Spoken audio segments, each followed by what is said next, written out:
বাপেরা নওজওয়ানের আল্লাহর জাত পাকের কসম করে বলছি, নিয়ত আমার একটাই, আপনাদের হৃদয়ে আমার রাসূলুল্লাহর প্রেম ভালোবাসা ঢুকাবো এবং দুনিয়ার জমিনে যতদিন বাঁচবেন কারো কাজে হাত পেতে নয়, নিজের অধিকার নিজে বুঝে নিয়ে ইজ্জতের খানা খাবো।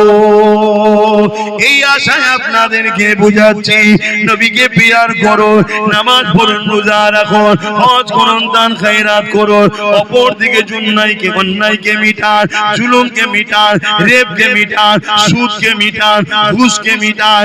এই যুবকেরা এখন মিটাতে গেলে যে পাওয়ার দরকার, ওই পাওয়ারটার নাম হলো রাজনীতি। ফু দিয়ে সুদ বন্ধ হয়নি, ফু দিয়ে ঘুষ বন্ধ হয়নি, এমন করে জেনাবাবিচারি বন্ধ করা যায় না। এর জন্য আইন তৈরি করতে হবে, যারা রেপ করবে তাদের জন্য এই শাস্তি হবে, যারা সুদের কারবার করবে, যারা এমন করে ঘুষ খাবে তাদের জন্য এই শাস্তি হবে। ধরা পড়লে সঙ্গে সঙ্গে তাকে সাসপেন্ড জীবনের মতো করে দেওয়া হবে।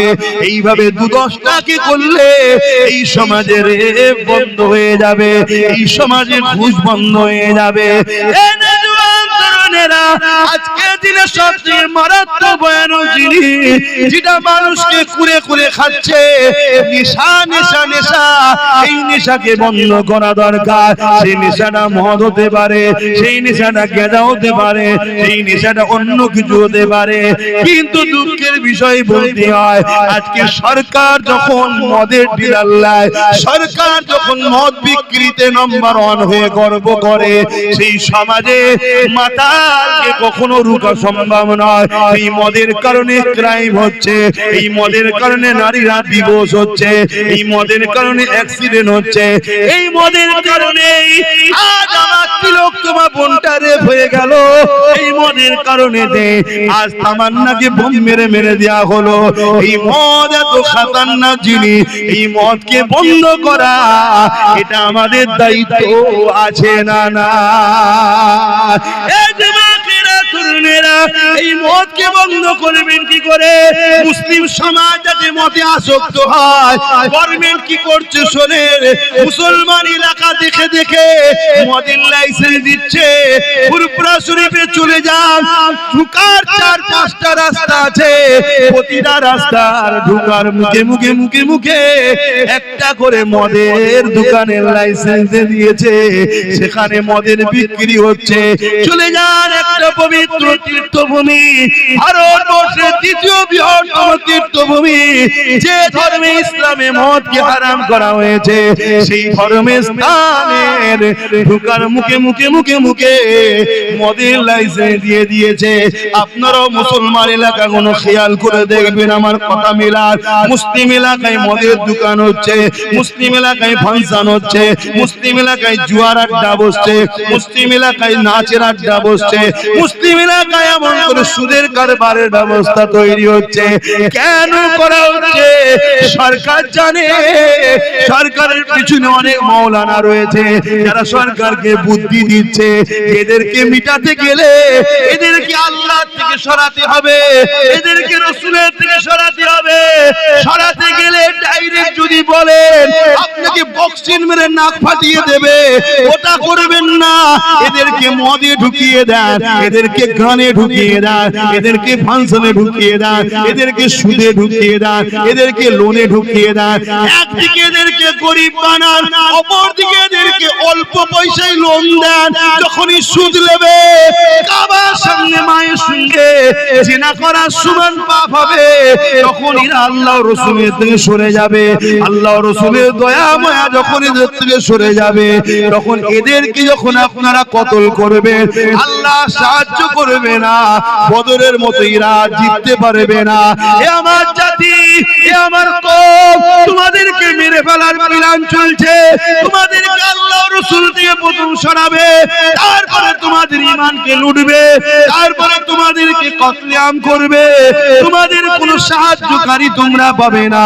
যতগুলো মুসলিম নেতা দেখছো, এরা একটা কেউ কথা বলে না, এরা একটা কেউ জবান খোলে না, এরা শুধু যে হুজুর যে হুজুর যে হুজুর করে নিজের গদিটা টিকিয়ে রাখার জন্য।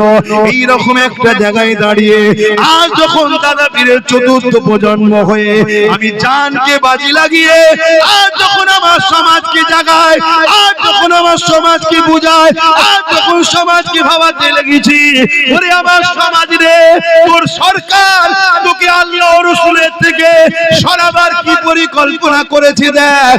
একটা সরকারের কাজ নয় মসজিদ মন্দির করা, ট্যাক্সের পয়সায় দিঘাতে মন্দির করলো, যা তা ধর্ম যা পারছে করবে যা। আবার ওই মন্দিরের প্রসাদ রেশনের দ্বারা তোদেরকে খাইয়ে বেঈমান বানাবার প্ল্যান তোদের সরকার তৈরি করছে। এরা তোদেরকে মিটাতে চায়। তোদের অন্তরে ঈমান থাকলে, তোদের পেটে হালাল খাদ্য গেলে, আজকের এই ফিরাউনরা জানে এরা কখনো বিজয় লাভ করতে পারবে না। হতে পারে পুলিশ ওদের দিকে, হতে পারে মিলিটারি ওদের দিকে, হতে পারে সেনামন্ত্রী ওদের দিকে, কিন্তু আমাদের যদি ঈমান থাকে আল্লাহ সাহায্য যখন আসবে, এক মঈনুদ্দিন ভারতে কামিয়াবি হয়েছে। আরো জোরে বলুন সুবহানাল্লাহ। পড়ছে আলহামদুলিল্লাহ, ভালো কথা। একটা মানুষ রোজা রেখেছে আলহামদুলিল্লাহ, ভালো কথা। একটা মানুষ হজ করেছে আলহামদুলিল্লাহ, ভালো কথা। এ যুবকেরা তরুণেরা অথচ বোনের হক মেরে নিয়েছে। মনে রাখবেন কিয়ামতের দিনে ও নামাজ পড়ার পরও, রোজা রাখার পরও, হজ করার পরও ও নাজাত পাবে না। কেন? হক নাশ করেছে। ওর বোন যদি ওকে ক্ষমা না করে আল্লাহ ওকে মাফ করবে না। অপরদিকে আরেকটা বান্দা বোনের হক দিয়েছে, পাড়া প্রতিবেশীর হক দিয়েছে, মানুষের হক আদায় করে দিয়েছে, কারো সঙ্গে জুলুম করে না, কারো সঙ্গে মিথ্যাচার করে না, কারো সঙ্গে গালিগালাজ করে না, কাউকে আঘাত দিয়ে কথা বলে না। অর্থাৎ হক নাশের দিক দিয়ে সে কারো দিলে আঘাত দেয়নি।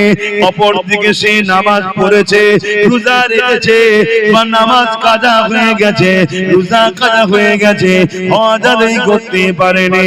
এ যুবকেরা, এই যুবকটা যদি আল্লাহ পাকের কাছে ক্ষমা চায়, আমার আল্লাহ বলেছেন আমি গফুর ও গফফার, তোরা তওবা কর, আমি আল্লাহ আমার হক যখন তুই আদায় করতে পারিসনি আমি আল্লাহ তোকে মাফ ক্ষমা করে দেব। কিন্তু মানুষরা যদি আমরা মেরে নি আল্লাহ পাক ক্ষমা করবে না। শুধু এটা নয় গো, এই যুবকেরা তরুণেরা, আল্লাহ নবী আরো জানিয়ে দিল, কেউ জালিম জুলুম করছে, কেউ অত্যাচার করছে, কেউ জালিম মানুষের উপরে অত্যাচার খুন করছে, জুলুম করছে, মানুষকে পেরেশান রেখেছে। এরকম একটা ব্যক্তি জানার পরও কোন মুসলমান যদি তার সাথ দেয়, কোন মুসলমান যদি তাকে সহযোগিতা করে, আল্লাহ নবী জানিয়ে দিলেন ওই মুসলমানটা ইসলাম থেকে বেরিয়ে যাবে। জালিমের সহযোগিতা করে জালিমকে ক্ষমতায় আনা যাবে না। জালিমের সহযোগিতা করে জালিমের সাথ দিয়ে জালিমকে তাকত ক্ষমতা দেওয়া যাবে না। আপনি জানার পরও যে ও জালিম, এই জানার পরও যদি আপনি ওর সাথ দেন, রাসূলুল্লাহর হাদিস মিশকাত শরীফ খুলে দেখলেন, আল্লাহ নবী জানিয়ে দিলেন ও ইসলাম থেকে বেরিয়ে যাবে। শুনছেন তো? এই কথাটা আমার কওমকে জানানো দরকার আছে না? না, কেন আমার কওমকে বড় প্ল্যান করে ইসলাম বিদ্বেষীরা বেঈমান ইসলাম থেকে বার করতে চাইছে, হ্যাঁ কি না? তাহলে তার জন্য তো বুঝাবার দরকার। আর এই যখনই বুঝাতে যাচ্ছি যে আর কোনো ওয়াজ নেই, এ কথা বলতে হবে কেন? একটা ছেলে এক ওয়াক্ত নামাজ কাজা করে দিয়েছে, ইসলাম থেকে বেরিয়ে যায়নি। একটা ছেলে দু চারটে রোজা ছেড়ে দিয়েছে, ইসলাম থেকে বেরিয়ে যায়নি। একটা ছেলে হজ করতে পারেনি, ইসলাম থেকে বেরিয়ে, একটু বলবেন তো, যায়নি। একটা ছেলে প্যান্ট শার্ট পরেছে, দাড়ি চেঁচেছে, ইসলাম থেকে বেরিয়ে যায় না, কিন্তু একজন জালিম জানার পরও সেই জালিমকে সহযোগিতা করে, জালিমের সাথ দেয়, জালিমকে ক্ষমতায় আনে, আল্লাহ রাসূল বলছে সে ইসলাম থেকে বেরিয়ে যাবে। কথা শুনছো যুবকরা? এবার ইসলাম থেকে বেরিয়ে গিয়ে যদি নামাজ পড়ে ও নামাজের দাম, ইসলাম থেকে বেরিয়ে যদি হজ করে, ইসলাম থেকে বেরিয়ে যদি মসজিদ বানায়, মাদ্রাসা বানায়, কোরআন পড়ায়, হাদিস পড়ায়, কথা বলেন, কথা বলেন। এই কথাগুলো যখনই বলছি, এ সমাজে এমনও মুফতি আছে, এ সমাজে এমনও মাওলানা বক্তা আলেম উলামা আছে, এ সমাজে এমনও নামাজি আছে যারা জালিমদের পিছনে ঘুরে বেড়ায়, জালিমদের থেকে দালালি খায় আর জালিমদের হয়ে কথা বলে। তারা তখন আমার বিরুদ্ধে তাদের পুষা ইউটিউবারদের লাগাবে না, লাগাবে না, যাতে আমার কথা সমাজ না খায়, আমার কথা মুসলিম উম্মাহ না শুনে নেয়। কেন মুসলিম উম্মাহ যদি আমার কথা শুনে নেয় তাহলে জালিমদের সাথীরা দেবে না, আর জালিমদের যদি সাথ না দেয় তাহলে নেক্সটের কি রাস্তা আছে জালিমদের বিরুদ্ধে? জালিমদের বিরুদ্ধে যদি হয় তাহলে আজকের ফেরাউন তারা বনি ইসরাইলকে ভয় করবে না, করবে না? এটাই তো ব্যাপার, এটাই তো বিষয়। কিন্তু আপনারা যারা মনোযোগ দিয়ে শুনছেন, আপনারা বিবেক নামক দরজাকে আঘাত দিয়ে খুলুন, খুলে জিজ্ঞাসা করুন নবীদের মিশনটা কি ছিল। বেশি যত নবী এসেছে বেশিরভাগ নবীদের মিশন ছিল জালিম শাসকদের হাত থেকে আল্লাহর সৃষ্টিকে উদ্ধার করে শান্তি সমাজ প্রতিষ্ঠিত করে তাদেরকে শান্তি সমাজে বসবাস করার রাস্তা করে দেওয়া। জোরে বলুন সুবহানাল্লাহ। মাইক বাজছে বলছে, আচ্ছা আচ্ছা ঠিক আছে, কথা শুনছেন তো আপনারা? আমার আলোচনায় অসুবিধা হচ্ছে? আমার বক্তব্য কিন্তু এটা, কেউ নামাজ নিয়ে হজ করছে ভালো জিনিস, কেউ রোজা নিয়ে হজ করছে ভালো জিনিস, কেউ হজ নিয়ে হজ করছে ভালো জিনিস, কেউ যাকাত নিয়ে হজ করছে ভালো জিনিস, সবটাই তো শরীয়ত নাকি? ঠিক তেমনি কেউ কেউ তো ইনসাফের পক্ষে, ন্যায়ের পক্ষে জালিমদের বিরুদ্ধে হজ করা এ সমাজে দরকার আছে না? না, সেটাকেও ভালো না বলে তার পিছনে লাগাটা উচিত হচ্ছে না। কথা বুঝে আসছে তো নাকি? হ্যাঁ, আলেম হজ করবে, নামাজ নিয়ে, রোজা নিয়ে, হজ নিয়ে, দাড়ি নিয়ে, টুপি নিয়ে, জুব্বা নিয়ে, পাগড়ি নিয়ে, এক একজন এক এক বিষয়ে হজ করবে, তো সবটাই তো ইসলাম। ঠিক তেমনি একজন যদি হজ করে যে বাবা অন্যায় দেখলে হাত দিয়ে রুখতে হবে, রাসূলুল্লাহর হাদিস। হাতে যদি রুখতে না পারো মুখ দিয়ে অন্যায় প্রতিবাদ করো, যদি মুখে প্রতিবাদ করতে না পারো ঘৃণা করে দূরে শুনে যাও। এ যুবকেরা, আল্লাহ নবী বললেন ঘৃণা করে দূরে সরে গেলে এটা হলো ইমানের মধ্যে সব থেকে দুর্বল ইমান, অর্থাৎ ইমানের একদম নিম্ন শ্রেণীর স্তর। প্রথম নম্বর ইমান হলো অন্যায় দেখেছে, হাত দিয়ে প্রতিরোধ করেছে কিন্তু হাতে ক্ষমতা নেই। দ্বিতীয় নম্বর ইমান, তাকে মুখ দিয়ে প্রতিবাদ করেছে, এটা অন্যায়, এটা অন্যায়, মুখ দিয়ে প্রতিবাদ করেছে, কারো মুখে প্রতিবাদ করানোর ক্ষমতা নাই, অন্তর থেকে ঘৃণা করে দূরে সরে গেছে। এই অন্তর থেকে ঘৃণা করে দূরে যে সরে গেছে এরও মধ্যে ঈমান আছে, কিন্তু এ হলো বড় দুর্বল মাইন্ডের ঈমান, বড় দুর্বল কমজোর ঈমান। কিন্তু দুঃখের বিষয়, কিন্তু আমার নবীর উম্মত দাবি করে কোন মুসলমান যদি অন্যায় দেখে হাতে রুখলো না, মুখ দিয়ে প্রতিবাদও করলো না, অন্তর থেকে ঘৃণাও করলো না, উপরন্তু সেই অন্যায়ের সঙ্গে সাথ দিল, অন্যায়কে সংগঠিত করার জন্য আরো সহযোগিতা করলো, অন্যায়ের পাশে দাঁড়িয়ে গেল। এই যুবক যুবকেরা তরুণেরা এই সমাজের বুকে যদি একটা মার্ডার হয়ে যায়, ওই মার্ডারে যে মেরেছে শুধু সে ধরা পড়ে না গো, ওই মার্ডারে তার সাথে যারা ছিল, ওই মার্ডারের জন্য যে যা শরীক হয়েছে, যে যা সহযোগিতা করেছে, এক এক করে সবাইকে ধরা হয়, সবাইকে শাস্তি দেওয়া হয়। দুনিয়ার নিজাম যদি এটা হয়, মহান স্রষ্টা রব্বুল আলামিনের নিজামটা কি?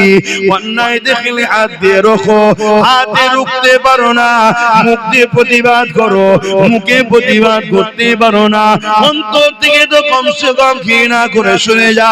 তুমি ঘৃণা না করে সেই অন্যায়কে সহযোগিতা করলে, অন্যায়কে করার জন্য সংগঠিত করার জন্য সাথ দিলে, এ যুবকেরা আল্লাহ নবীর হাদিস অনুযায়ী তোমার মধ্যে ঈমান বলে কিছু নাই। শুনছো তো? ঈমান নাই।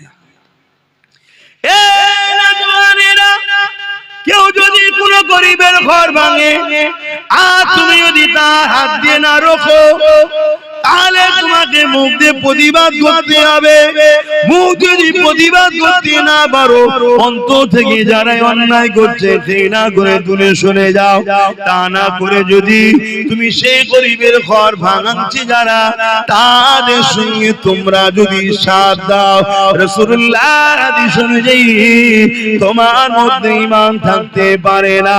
এখানে একটা গরিবের ঘর ভাঙলে যদি তার সহযোগিতা হয়, তুমি ইসলাম থেকে যদি বেরিয়ে যাও, ঈমান যদি না থাকতে পারে, তাহলে মনে রেখে দিও, যদি কেউ আমার আল্লাহর মসজিদকে ভাঙতে চায় আর তুমি হাত দিয়ে রুখলে না, মুখ দিয়ে প্রতিবাদও করলে না, অন্তর দিয়ে ঘৃণা করলে না তাদেরকে, উপরন্তু তাদেরকে সাপোর্ট করে আরো শক্তিশালী করলে, যাতে করে তারা মসজিদকে ভাঙতে পারে। এই যুবকেরা আল্লাহর ঘরকে যারা মিটাতে চায়, তারা তো অবশ্যই বেঈমান, জাহান্নামের কুকুর তারা হবেই হবে। তার সঙ্গে যারা সাথ দেবে, আল মারউ মা মান হাব্বা, দুনিয়ায় যে যার সঙ্গে থাকবে পরকালে তার সাথে থাকবে। এই যুবকেরা এইরকম একটা উদ্দেশ্য করে এই সমাজে একটা ওয়াজ করেছিলাম, ওই ওয়াজটাকে এখন কাটিং করে খুব ছড়াচ্ছে সমাজে। ছড়াচ্ছে না ছড়াই না? একটু হ্যাকি না বলবেন? আপনারাও কি বেজার হচ্ছেন নাকি আমার উপর? যদি হন সেটাও খুলে বলুন। মনের মধ্যে রেখে দিলে আমি বা বুঝবো কি করে যে আমি ভুল রাস্তায় আছি? খুলে তো বলতে হবে যে আব্বাস সিদ্দিকী ভুল রাস্তায় আছে। কি তবে এত উলামা রয়েছে, তেনাদের তো উচিত আমাকে ভুল রাস্তায় আছে ধরিয়ে দেওয়া, যে আপনি ভুল করছেন, আপনি ভুল করছেন। কেউ যদি আপনাকে 500 টাকা দিয়ে আপনার কোরআনের বিরুদ্ধে কথা বলে, ওটা জায়েজ। আর কেউ যদি আপনাকে টাকা না দিয়ে মসজিদের বিরুদ্ধে কথা বলে, ওটা হারাম। এরকম যদি ফতোয়া থাকে একটু আমাকে বলেন, সেটা শুনি। কথা বুঝছেন? বুঝছেন না নাকি? বুঝছেন? এরকম কিছু ফতোয়া আছে নাকি? কেউ যদি আপনাকে 1000 টাকা করে মাসে দেয়, আর সে যদি বলে যে মাদ্রাসার মিড ডে মিলের খাবার কুকুরের বাচ্চাকে খাওয়াবো, তাও ভালো, মাদ্রাসার বাচ্চাদেরকে খাওয়াবো নি, এ কথা বলা জায়েজ কেন? 1000 টাকা দেয়। আর অন্য কেউ যদি বলে 1000 টাকা দেয়নি বলে যদি বলে রাস্তায় চলতে গিয়ে কুকুরের বাচ্চা গাড়ির তলায় এসে গেলে কি করব, সেটা নাজায়েজ। এরকম ফতোয়া আছে নাকি? দুজনেই তো কুকুরের বাচ্চা বলে দিল। একজন বলল যে রাস্তায় চলতে গিয়ে গাড়ির তলায় যদি কুকুরের বাচ্চা এসে যায় কি করব? মনে পড়ছে কথাটা? কে বলেছিল মনে পড়ছে? আর আরেকজন কি বলছে যে মিড ডে মিলের খাবার রাস্তার পথচারী কুকুরের বাচ্চাকে দেবো, তো মাদ্রাসার বাচ্চাদের দেবো না। তাহলে মাদ্রাসার বাচ্চা কি পথচারী কুকুরের বাচ্চার থেকেও খারাপ? তাহলে আমাদেরকে যারা কুকুরের বাচ্চার থেকে খারাপ ভাবে আর তাদের পিছনে যদি আমরা ঘুরে বেড়াই, তাহলে আমাদের জন্য বিপদ আসবে না? আসবে না? যেসব ভাইয়েরা আমার হজগুলোকে কেটে কেটে মিথ্যাচার করছো, এই সত্য খবরটা তোমরা জাতির কাছে কই দিচ্ছ না তো? কি ব্যাপার, কিছু ভাড়া পাচ্ছেন নাকি আপনারা? এক কথা বুঝছেন না? বোঝেন এইটার বিরোধী করা দরকার আছে না? না,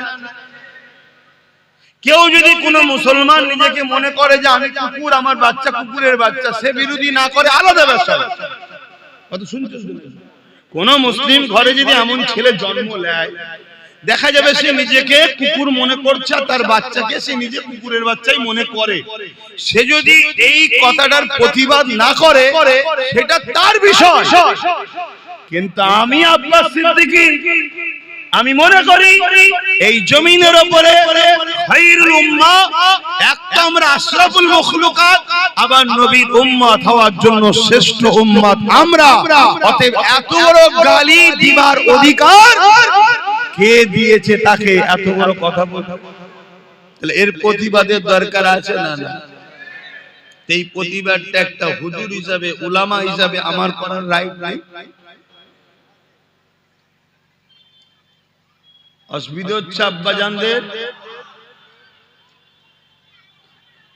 বাপেরা, নওজওয়ানেরা, তরুণেরা, এ নবী পাকের প্রেমিকেরা, রাসূলুল্লাহ যদি প্রকৃত প্রেমিক হও, ইতিহাসের পাতা তোমাকে আমাকে কি সাক্ষী দেয় জানতে হবে। তারিখে হাদিসগুলো খুলে দেখো, আল্লাহ নবী, নবী দয়ার নবী সাহাবাদের উপরে কেন এত জুলুম হয়েছিল, কি জন্য এত জুলুম হয়েছিল? নামাজ পড়ার জন্য না, না না, রোজা রাখার জন্য না, না না, হজ করার জন্য না, না না, এই জন্য জুলুম হয়েছিল। যারা জালিম ছিল তাদের জুলুমের বিরুদ্ধে আল্লাহ নবী সোচ্চার হয়েছিল। এই জমিনে জালিমরা নারীদেরকে জ্যান্ত জ্যান্ত পুঁতে দিত। আল্লাহ নবী বলেছিল, এ দুনিয়ার জালিমেরা নারীদেরকে জ্যান্ত পুঁতাটা বন্ধ করো। কেন তাদেরকে জ্যান্ত পুঁতে দিতেছ? তারা তো মায়ের জাত, মহান স্রষ্টা তাদেরকেও বানিয়েছে, তিনি পুত্র সন্তানও বানিয়েছে। এই কন্যা কারো স্ত্রী হবে আর পুত্র সন্তান কারো স্বামী হবে। এদের সংসারের বিনিময়ে দুনিয়া জমিনে তো মানুষ জাতির বিকাশ ঘটবে। এ যুবকেরা, তারা আজ আমার রাসূলুল্লাহর বিরুদ্ধে দখল করলো। ওই বিরোধী সেদিন থেকে চলতে চলতে চলতে চলতে আজ 2025 সালে আজকের দিনে কিছু এজিদ, কিছু ফেরাউন রয়েছে যারা আমার নবীকে পায়নি, নবীর ইসলামের শানে মিথ্যাচার করছে, নবীর ইসলামের শানে আঘাত দিচ্ছে, যারা নিজেদের নারীদের হক দিতে পারে না, যারা নিজেরা নারীদেরকে নিরাপত্তা দিতে পারে না, নিজেরা নারীদেরকে রেপের হাত থেকে বাঁচাতে পারে না, কিন্তু তারা আজকে ইসলামের গায়ে দাগ লাগাচ্ছে। ইসলামে নাকি রেপ করাটা কোনো খারাপ কাজ নয়। বলুন নাউযুবিল্লাহ। এই কথা আপনারা শুনেছেন না শোনেননি? কে বলেছে? কোথায় বাড়ি? উত্তর 24 পরগনা জেলার ব্যারাকপুর ভাটপাড়ার। ভুল বললাম? এর বিরুদ্ধে কোন আন্দোলন হয়েছে?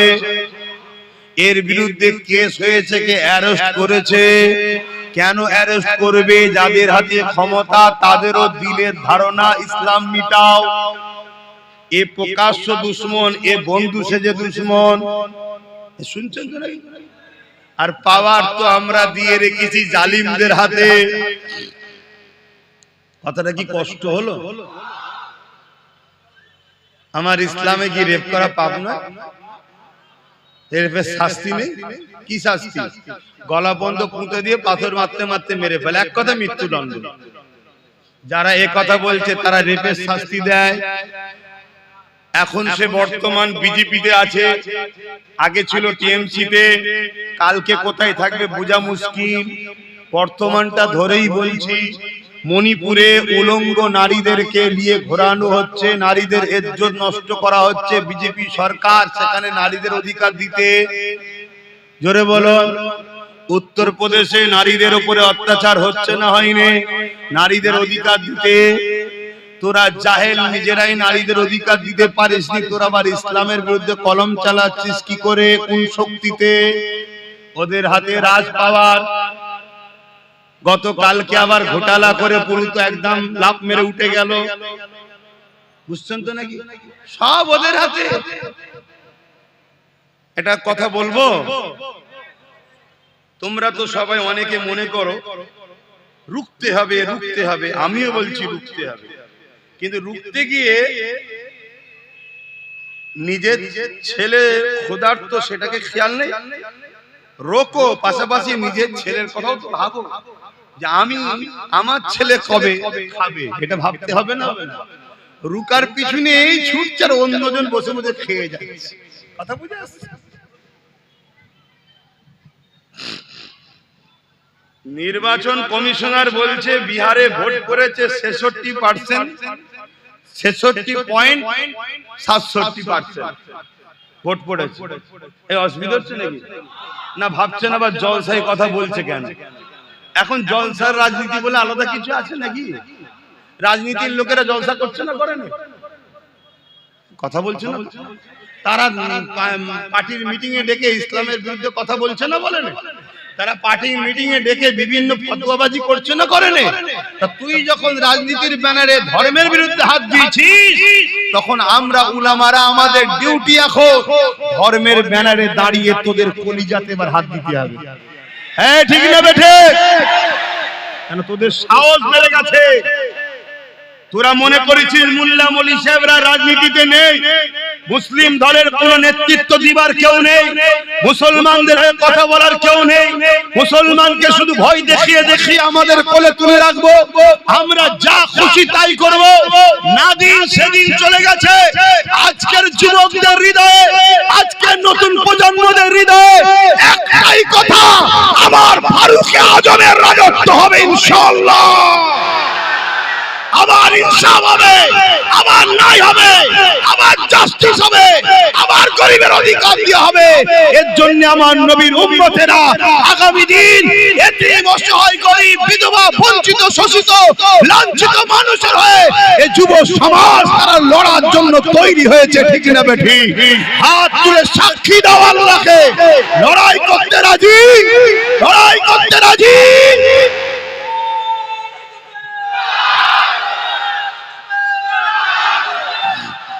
ভাইরা আমার, আল্লাহু আকবার।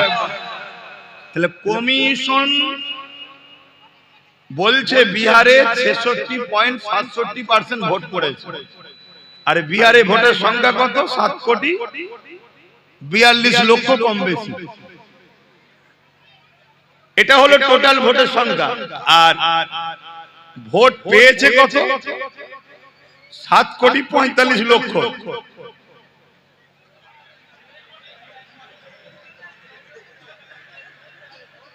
100% ভোট পড়েনি, পড়েছে কত? 67% ভোট পড়েছে। তাহলে 1 কোটি থেকে 67 লক্ষ হয়, তাহলে 7 কোটি যদি হয় 6 7 কে 42, মানে রাউন্ড ফিগারে বলছি 5 কোটি লোক ভোট দিয়েছে। আর ভোট পেয়েছে কত? 7,45,00,000, মানে টোটাল ভোট হচ্ছে 7,42,00,000। 100% যদি ভোট পড়তো তাহলে 7,42,00,000 ভোটার ভোট পড়তো। সেই জায়গায় 67% ভোট পেয়েছে। তারপরও 1,42,00,000 থেকেও বেশি 7,45,00,000 ভোট পেয়েছে। যারা এরকম করে চুরি করে তাদেরকে তোমরা রুখবে কি করে? আমি কি বুঝাচ্ছি, বুঝছো? তাহলে রুখতে হবে, রোকো। রুকার পক্ষে 100 বার আমি সহমত, রুকার পক্ষে 100% সহমত। কিন্তু বাপ, রুখতে গিয়ে নিজেকে যেন বিলীন করে দিও না, নিজের অস্তিত্বটাকে বাঁচাও। আমার এটা বক্তব্য। কথা বুঝে আসছে না? না কেন, কিভাবে ঘোটালা হচ্ছে বুঝতে পারছো? এই ঘোটালা সব জায়গাতেই। এই কথাটা বিজখানে বললাম, অসুবিধা হলো। এটা জুলুম না ন্যায়? এটা জুলুম না? জুলুম নয়, কোনটা? জুলুম। এটা অন্যায়। যা কাশের আবার ধর্মের আলোচনায় চলে আসি। আমার নবী পাকের সাহাবাদের উপরে জুলুমটা কেন হয়েছিল, অন্যায়ের বিরুদ্ধে কথা বলেছিল তিনারা, ইতিমের পক্ষে কথা বলেছিল, মানবতার পক্ষে কথা বলেছিল, খোদার্থ মানুষের পক্ষে কথা বলেছিল, অসহায়ের পক্ষে কথা বলেছিল। এ যুবকেরা, তরুণেরা, তাওহীদের বাণীর পক্ষে কথা বলেছিল তিনারা। এই জন্য সাহাবা হুজুরদের উপরে জালিমরা বড় জুলুম করেছিল। কতটা জুলুম করেছে প্রথমেই বললাম। সাহাবা হুজুরদের পায়ে দড়ি বেঁধে, ওই ঘোড়ার পায়ে দড়ি বেঁধে দিয়েছে। ওই ঘোড়া দ্রুত ছুটতে লেগেছে। আর সাহাবা হুজুরদের মরুভূমির বাড়ির উপর দিয়ে টেনে টেনে নিয়ে যাচ্ছে। পিঠে চামড়া খানা ছিঁড়ে ছিঁড়ে কাঁধের কাছে জড়ো হয়ে যাচ্ছে। বালিকোনা কোন পিঠেতে গেঁথে যাচ্ছে, রক্তাক্ত হতে লেগেছে। এই যুবকেরা, এরকম কষ্ট কি তোমাদের উপরে হচ্ছে এখন? বলো বলো। কিন্তু আজ ঘুমাও, তোমার সন্তানদের উপরে এরকম জুলুম আসবে। আজ যদি তোমরা না জাগো, এখনো তোমরা একমত যদি হও, আল্লাহর জাত পাকের কসম করে বলছি, যার কুদরতিয়াতে আব্বাসের জান রয়েছে, ইনশাআল্লাহ এমন একটা জমিন আমরা করে রেখে যাব, যদি ফসল আমরা না খেতে পারি, মাঠটাকে চাষযোগ্য করে যাব। আমাদের বাচ্চারা ওই জমিনে চাষ করে ফসল খেতে পারবে ইনশাআল্লাহ। এ যুবকেরা, ঘাবড়ে যেও না গো, আল্লাহকে ভয় করো। কোথায় কি হচ্ছে দেখে লাভ নাই। তোমার মনের মধ্যে একটাই কথা থাকবে, আমি আমার আল্লাহর খুশির জন্য হক কথা বলবো, আমি আমার আল্লাহর রাজির জন্য নাই কথা বলবো, সন্তানের ভবিষ্যতের জন্য আমি সত্য পথে চলবো, আমি নিজের কিছু মেহনত করে নিজেকে প্রতিষ্ঠিত করব। কেননা পরের দোকানের কর্মচারী করা, পরের অফিসে চাকরি করা যে কোনো দিন আমায় বার করে দেবে। আর যদিও আমি ওখানে চাকরি করি, ওই চাকরির মাইনে বাড়তে বাড়তে বাড়তে শেষ জীবন পর্যন্ত যদি 50,000 1 লাখ টাকাও হয়, কিন্তু আমার পরে ওই জায়গাতে আমার ছেলে কিন্তু আর চান্স নাও পেতে পারে। আর আমি মেহনত করে ছোট্ট যদি একটা গুমটিও করে দিতে পারি, আজ আমার পরে ওই জায়গাতে আমার ছেলে কিন্তু মালিক হয়ে বসবে। এ যুবকেরা, তরুণেরা, ছেলে যদি চেষ্টা করে এক দোকান থেকে 10টা দোকান বাড়াতে পারবে। তাই বলে দিয়ে যায় আমার রাসূলুল্লাহ যেমন আমাদেরকে নামাজের কথা বলেছে, রোজার কথা বলেছে, হজের কথা বলেছে, দাড়ি টুপির কথা বলেছে, মানবতার কথা বলেছে, ইনসাফের কথা বলেছে, ইনসানিয়াতের কথা বলেছে, গরিব প্রেমের কথা বলেছে, খোদার্থদের খানা খাবার কথা বলেছে। ঠিক তেমন নবী আমার সাহাবাদের ধরে ধরে হাতে হাতে বিজনেস করার পলিসি, তারা কি হবার পলিসি আমার নবী শিখিয়েছে। আর পাশাপাশি জমিনের উপরে মাথা তুলে বেঁচে থাকার জন্য পাওয়ার রাজ ক্ষমতার কথাও শিখিয়েছে। আরো জোরে বলুন সুবহান।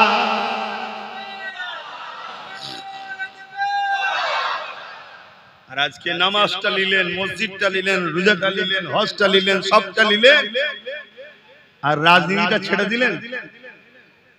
এটা তোমরা করো। আজকে ওরা করছে শুধু একা, আর আজকে আইন করছে ওয়াকাফ, কালা কানুন, মসজিদ ভাঙবো, মাদ্রাসা ভাঙবো, কবরস্থান ভাঙবো, ঈদগাহ ভাঙবো, কাদগা ভাঙবো। অলরেডি ভাঙছে। কোন পাওয়ারে ভাঙছে? যেটাকে ছেড়ে দিয়েছি আমরা। এক যুবকরা, কষ্ট হচ্ছে আমার কথা, অসুবিধা হচ্ছে। যেই হুজুরটাকে খালি খামাই নিয়ে এসছিস, বাপ ঠিকই বলেছি, যদি মনে হয় খালি খামাই নিয়ে এসছিস, পরের বার থেকে আনলেও তোরা আল্লাহ কারে এসিস নি বাপ। যদি আমাকে খারাপ লাগে, তুই তোর কাতারে থাক না বাপ, আমি আমার কাতারে থাকি নাকি? যার ভালো লাগবে 10 জন, যদি ভালো লাগে আমার কথা শুনবে, লোক বলবে 10 জন নিয়ে আপনি তাহলে কি করবেন, আমি কি করবো আমি জানি না। তো আমি চেষ্টা করব, ফয়সালা তো আমার নয়, ফয়সালা তো আল্লাহ। এই কথা বুঝছেন না? বুঝেন? এই তো সবাই মিলে এত চেষ্টা করলো, ভোট রয়েছে 7,42,00,000, পড়েছে কত? 7,45,00,000। কথা বুঝে আসছে না? আমার হলো চেষ্টা করা কাজ, ফয়সালা কি হবে ওটা আমার দেখার দায়িত্ব, ওটা তো আল্লাহ জানে। হযরত ইব্রাহিম আলাইহিস সালামকে নমরুদ যখন আগুনে ফেলে দিল, ওই সময় বিশাল আগুন জ্বলতে লেগেছে। আমি জানি না তোমাদের কবিলা গ্রামটা কত বড়, কতটা বড় আমি জানি না।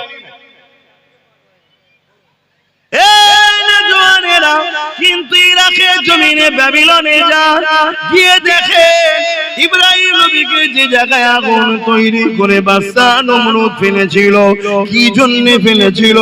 বাদশা জুলুমের বিরুদ্ধে ইব্রাহিম নবী ছিল, বাদশা শিরকি রাস্তায় ছিল, অন্যায় রাস্তায় মানুষকে ডাকতো, বাদশা কুফরি রাস্তায় মানুষকে জোর করে ডাকতো, বাদশা মানুষের উপরে জুলুম করত, বাদশা মানুষের উপরে অত্যাচার করত, মানুষকে কি দাসী বানিয়ে দিয়ে তার দাসত্ব মানুষকে করাতো।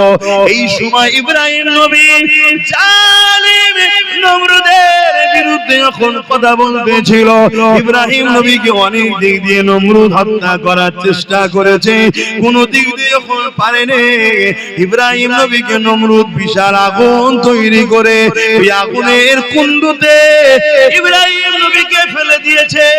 ইব্রাহিম নবী ওই আগুনের কুণ্ডুতে যখন পড়তে লেগেছে, আমার আল্লাহ পাক বলেছিলেন এখন ইব্রাহিমের জন্য আরামদায়ক ঠান্ডা হয়ে যাও গো, সঙ্গে সঙ্গে ফুলের বাগান তৈরি হয়ে যায়।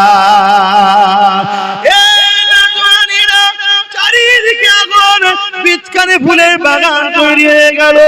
তার মধ্যে ইব্রাহিম নবী খুঁজছে ফিরছে, আল্লাহর জান্নাতি নিয়ামত খেতে লেগেছে। অনেক বড় কথা, আমি ওদিকে যাচ্ছি না, আমি যে বিষয়টা আমার যুবকদেরকে, মায়েদের বাপেদেরকে বোঝাচ্ছি, এই যুবকেরা মন দিয়ে শোনো। ওই সময় দেখা যায় দুটো আল্লাহর মখলুক, একজন চোঁচে করে পানি নিয়ে এসেছে, ইব্রাহিম নবীর আগুনে দেবে যাতে করে আগুনটা নিভিয়ে যায়। এত কম পানি তার চোঁচে রয়েছে, যার নাম হলো আজনাই, যে কিনা 2-4-5 ফুট হয়তো পানি হবে। ওই পানিতে ইব্রাহিম নবীর আগুন কি কোনোদিন বন্ধ হবে মনে হয়? একটা বিশাল গ্রামের মতো এলাকায় আগুন জ্বলছে, এই মাঠটার মতো নয়, বিশাল বড় একটা এলাকা, একটা গ্রাম, এত বড় এলাকা গর্ত করা আছে, সেই জায়গাতে আগুন ধরিয়েছিল। এত বিশাল আগুনে ওই একটা মখলুকের 5-6 ফুটা পানি যে চুঁচে করে আনতে পারে, তার এই পানিতে কি আগুনটা বন্ধ হবে? একটু বলুন, বিবেককে বলুন। কিন্তু ও ইব্রাহিম নবীর বিরুদ্ধে না পক্ষে, আগুনটা বন্ধ করার চেষ্টা করছে, কিন্তু হবে কোনদিনই। কথা বুঝে আসছে?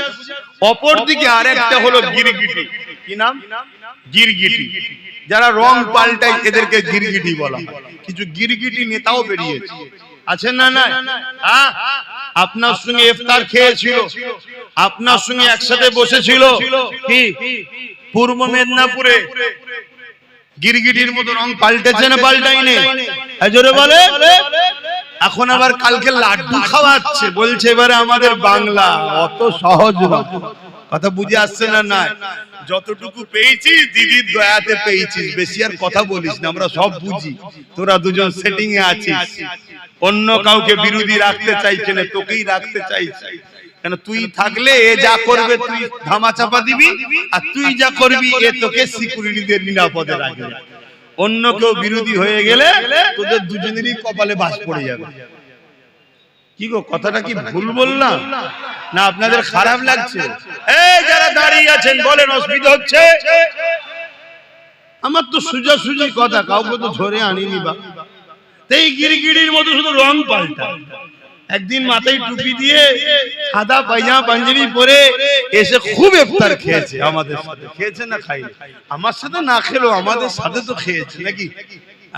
হ্যাঁ, অনেকে মনে করেছিল ভালো হবে হয়তো, ভালো ন্যাস তুলে দেখেন এড়ে না বেড়ে দেখেন, কথা বুঝে আসছে? ঘুমটা দেখেছে, মসজিদে ঢুকিয়ে দিয়েছে, জানে না যে মসজিদে ঢুকাতে কিরম হচ্ছে না হয় না। ঘুমটা দেখেছে, কলিকাতার ঈদগাহ রেড রোডে নামাজ হয়, ওখানে নিয়ে চলে গেছে। এই ঈদের নামাজে যাওয়া যায় মহিলাদের, নিয়ে চলে গেছে। তাহলে এটা ধর্মকে নিয়ে কি খেলা করা হচ্ছে না? ও এর বিরুদ্ধে কেউ কোন মিডিয়া করে আর করে বলবে না। আব্বাস সিদ্দিকী এই যে বলছে, এর মধ্যে থেকে আর কি খুঁত পাওয়া যায় দেয়, ওইটাকে কেটে ছড়া। কেন? এদেরকে দুনিয়ার বেঈমান নেতারা অর্থ দিয়ে পুষছে। চালাও চালাও, চালিয়ে যাও। কত ফেরাউন এসেছে, কত নমরুদ এসেছে, কত আব্দুল্লাহ ইবনে উবায়ও এসেছে, ভর্তি দাড়ি, মাথায় টুপি, বড় পাগড়ি ছিল, বড় জুব্বা ছিল, বড় জাননেওয়ালা ছিল, বড় বক্তা, বড় কোরআন জাননেওয়ালা, এমনকি নবী পাকের সোজাসুজি নামাজ পড়তো। আবু বকর সিদ্দিককেও দাঁড়াতে দিত না, কিন্তু কোরআন ঘোষিত সে জাহান্নামী হয়ে গেছে।